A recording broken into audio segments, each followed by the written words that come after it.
તાપી જિલ્લાની સુરક્ષા અને આવાસની ભેટ સોનગઢમાં 4.47 કરોડના ખર્ચે નવનિર્મિત પોલીસ સ્ટેશનનું કરવામાં આવ્યું ઈ-લોકાર્પણ.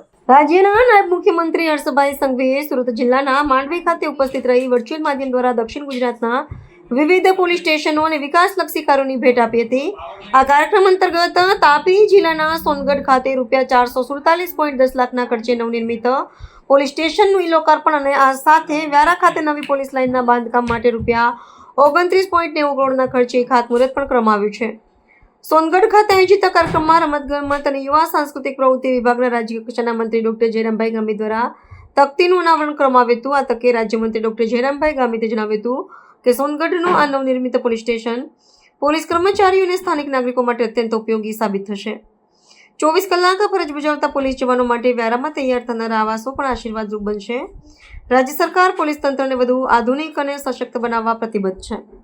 આજે ગુજરાતના નાયબ મુખ્યમંત્રી અને ગૃહમંત્રી શ્રી હર્ષભાઈ સંઘવી સાહેબ દક્ષિણ ગુજરાતના પોલીસ સ્ટેશનો અને પોલીસ લાઇનોનું અને અનેક કામોનું લોકાર્પણ અને ખાતમુહૂર્તના કાર્યક્રમો કરવામાં આવ્યા.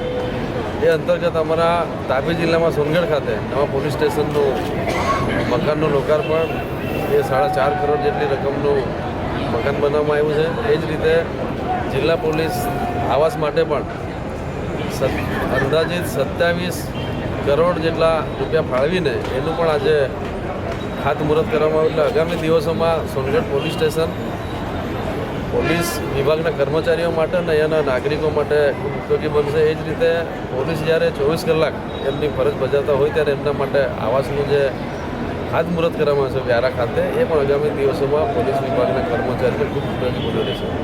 પ્રાર્થના સંદેશ ન્યૂઝની તમામ લેટેસ્ટ અપડેટ્સ માટે ચેનલને હમણાં જ લાઈક, શેર અને સબસ્ક્રાઇબ કરો.